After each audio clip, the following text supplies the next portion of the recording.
आज रासोलवासी दीर्घ दिन अपेक्षार आज अंत घटी। आज राज्य सरकार द्वारा द्वितीय पर्यायर 13टी जिले में 22टी एनएसी घोषणा हो जाए रासोल वंचित होना।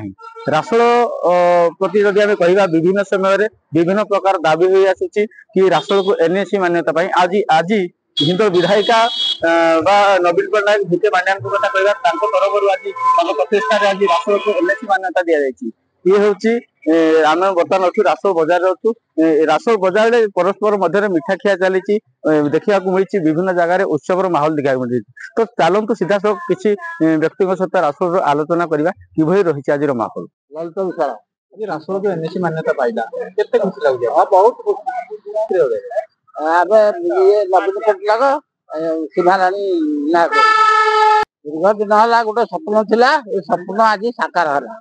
बहुत खुशी बहुत खुशी। मो श्री चरण साहू आम परशुरामपुर सभापति आम हिंदो रासोल जो एनएसी मान्यता पाइला हिंदोलर आमर सीमाराणी नायक नवीन पट्टनायक पांड्या बाबू मु धन्यवाद दे। मो ना सुरेश कुमार साहू मु रासोल बासिंदा मु भल गोटे बड़ व्यवसायी आम रासोल मान्यता पाइबार सीमाराणी एमएलए आ मुख्यमंत्री नवीन पट्टनायक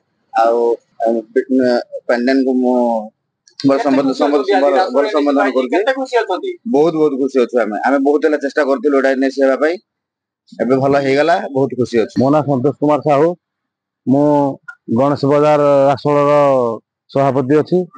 मु आज आमर जो एनएसी घोषणा है 22टी भर रासोल थी आमर प्रिय विधायिका सीमाराणी नायक को धन्यवाद देवी। तत्सहित 5T सचिव भिके पांड्यान को धन्यवाद देवी। तत्सहित आमर मुख्यमंत्री नवीन पट्टनायक को धन्यवाद देवी।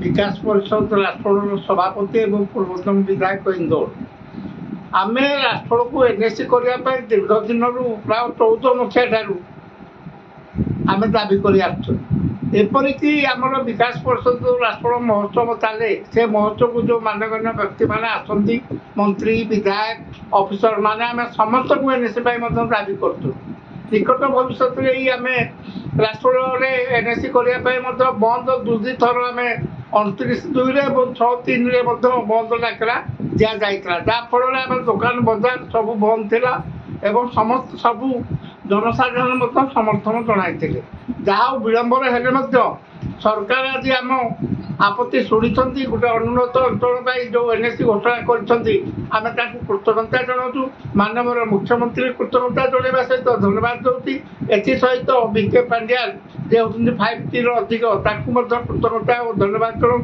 और एमपी महेश साहब को धन्यवाद जनाऊँ रासोल अंचलवासी तरफ। आपण मैंने सीधा सड़क प्रतिक्रिया शुणुले रासोल बजार व्यवसायी कि ग्राम सभापति सीधा सड़क प्रतिक्रिया शुणुले कि भाव में रासोल को एनएसी मान्यता कि भाव में सबुठी जमुची खुशी माहौल ए नहीं हिंदोल विधायिका सीमाराणी मुख्यमंत्री नवीन पट्टनायक तथा भिके पांड्यान को रासोल ग्रामवासी धन्यवाद देते। Hindol Gautam reporters today.